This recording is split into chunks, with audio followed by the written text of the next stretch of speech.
Bonjour, cher abonnés. Aujourd'hui, nous allons aborder un thème qui est d'actualité en ce qui concerne la maladie de Parkinson et la maladie de Alzheimer.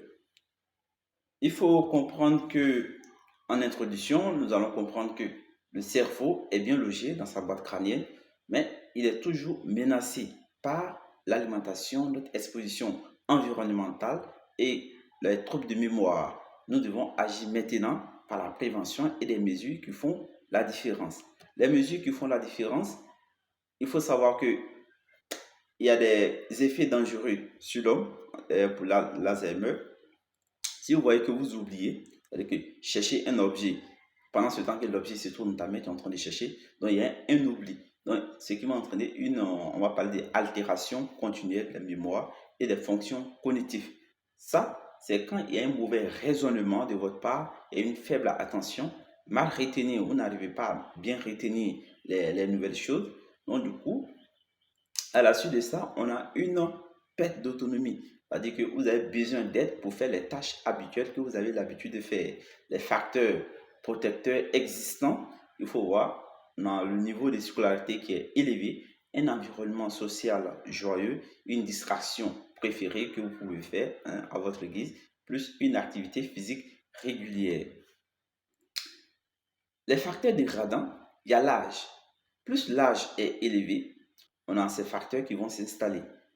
La tension, c'est-à-dire que votre tension qui monte, il y a le diabète, il y a trop de sucre dans le sang, il y a l'obésité, trop de graisse dans le corps, le tabagisme, fumer les cigarettes, chicha ou bien de la drogue sont des facteurs favorisant de l'Alzheimer, l'alcool. Boire trop de vin, de bière, de bonduits, etc. sont des facteurs qui aggravent l'Alzheimer chez une personne. De plus, nous avons l'hypercholestérolémie, c'est-à-dire qu'il y a trop de graisse qui circule dans ton sang. Si tu vois ces différents facteurs, il faut revoir ton état de santé. La maladie d'Alzheimer, nous devons savoir que la maladie d'Alzheimer touche plus de 225 000 nouveaux cas par an en France et elle touche, la maladie surtout, touche 5,3 millions de personnes aux États-Unis et est la sixième cause de décès également aux États-Unis. En ce qui concerne la maladie de Parkinson, plus de 10 000 nouveaux cas sont détectés en France. Imaginons maintenant dans notre cas, selon l'OMS, ces cas seront doublés d'ici 2030 et triplés d'ici 2050. Actuellement, aucune guérison, seulement des soins pour calmer les signes de maladie de Alzheimer et de Parkinson. Faut-il s'inquiéter? Comment le savoir? Il y a des signes qui alertent. Souvent difficile de le savoir. Ces signes qui alertent, nous avons une perte régulière d'objets, un sens d'orientation qui fait défaut, des calculs simples qui deviennent difficiles ou impossibles, difficulté à se situer dans le temps difficulté à se situer dans le temps ou dans un endroit bien précis. Tu ne sais pas où tu te trouves. Donc, il y a une perte également d'empathie. La perte d'empathie, tu n'arrives pas à comprendre les autres, à ressentir les sentiments des autres personnes. De plus, nous avons les troubles de l'humeur. Tu te fâches vite, tu deviens comme un enfant. Et une démarche à petits pas. La démarche à petits pas, vous savez, c'est quand tu marches un peu, et pourtant, quand tu étais encore très jeune, tu arrivais à bien marcher, mais maintenant, tu commences à marcher à petits pas. Donc, il y a également une perte du goût ou une perte de l'odeur. Quand tu vois ces symptômes-là, il faut faire très attention, c'est des signes qui alertent sur la maladie de Alzheimer ou de Parkinson. Avec ces signes, vous devez voir les coupables. Ces coupables sont on peut les connaître plus facilement. Mais avant tout, on doit débuter par l'hydratation, à commencer par apporter beaucoup d'eau au corps. Avec l'âge, l'envie de boire diminue. Or, notre cerveau marche 14% plus vite quand le corps est bien hydraté. Notre concentration également diminue progressivement dès que le manque d'eau est plus de 1%. Le manque d'eau peut se vérifier par la couleur de l'urine. Si vous voyez que votre urine est trop foncée, Dans ce cas, il y a un manque d'eau parce que l'urine jaune clair, cela sous-entend que vous avez, n'est-ce pas, un corps qui est bien hydraté. Comme coupable, nous devons incriminer, c'est-à-dire qu'on doit voir s'il y a une carence en vitamine D. Parce qu'un faible taux en vitamine D, n'est-ce pas, augmente le risque de faire un AVC, 69% du risque supplémentaire de faire l'Alzheimer, ce risque peut atteindre 120% dès que le manque est très élevé. Deuxième cas, deuxième coupable, on peut incriminer la viande. La viande, plus il y a de viande alimentaire, surtout animale, à assimiler, plus un acide aminé toxique et oxydant est à rejeter, qu'on appelle en termes scientifiques homocystéine. L'homocystéine. Les autres coupables, on doit éliminer les aliments transformés et tous les aliments qui sont pauvres en fruits et légumes. Consommation régulière d'antioxydants. Pour cela, nous devons consommer des antioxydants issus de pommes, de citron et des thés bio à éliminer, qui aident à éliminer, n'est-ce pas, les acides aminés toxiques et oxydants des personnes atteintes de Alzheimer et de maladie de Parkinson. Les autres causes, autres coupables, nous avons une mauvaise hygiène bucco-dentaire.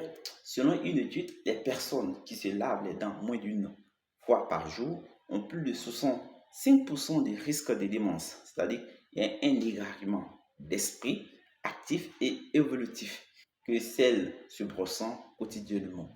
Une autre étude a montré que les malades atteints d'Alzheimer présentent dans leur cerveau des bactéries provenant, n'est-ce pas, de la bouche que les personnes saines, ce qui sous-entend qu'il faut se brosser régulièrement les dents.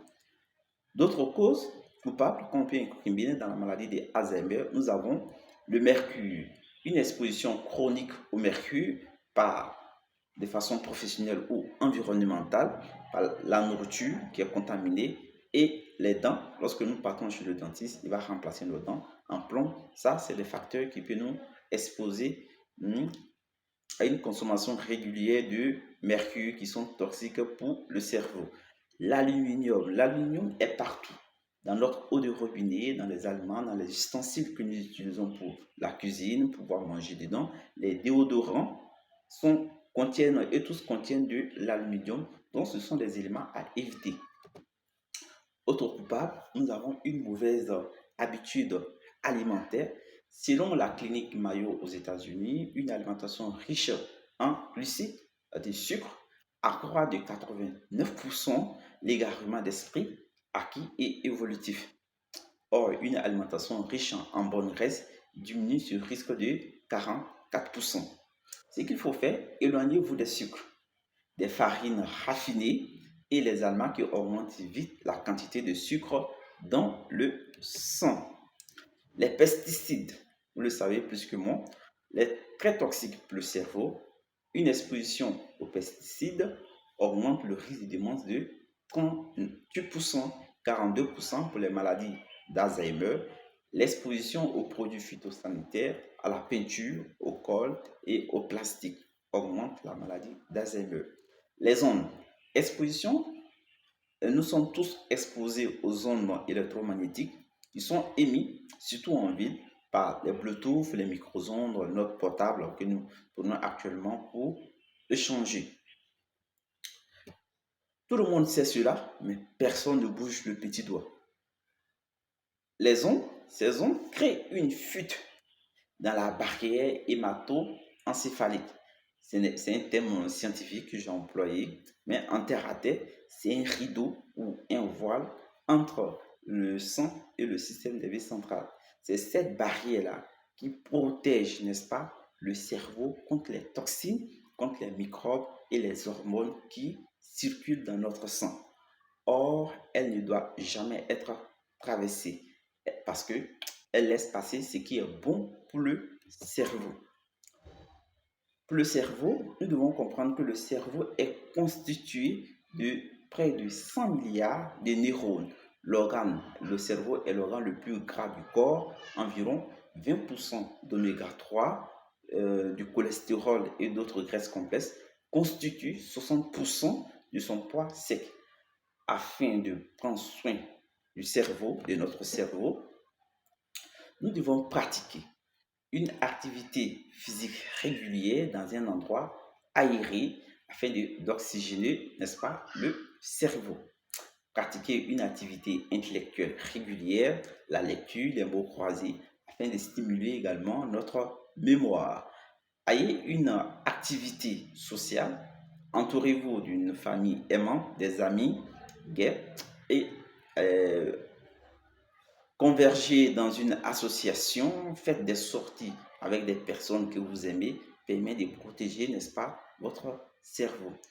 Dormez suffisamment. Les siestes sont incluses entre 7 et 8 heures en 24 heures afin de renouveler, réparer et aider à la mémorisation, n'est-ce pas, des choses que vous avez apprises dans la journée.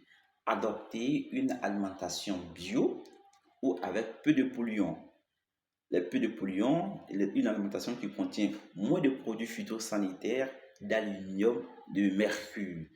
Buvez régulièrement une eau de qualité, plutôt les eaux filtrées, ce qui va nous éviter la consommation des métaux lourds. Diminuer l'exposition, n'est-ce pas, aux ondes électromagnétiques. Diminuer si possible les médicaments anxiolytiques, c'est-à-dire les médicaments que nous prenons lorsque nous sommes fatigués. On va acheter des médicaments pour pouvoir bien dormir, pour pouvoir bien se reposer. Ce sont des médicaments qui sont à la longue terme très toxiques pour notre cerveau. Merci de m'avoir suivi jusqu'ici. Avec éveil de conscience, tu prendras les meilleures décisions pour ta santé. On continue, nous sommes presque à la fin de cette émission.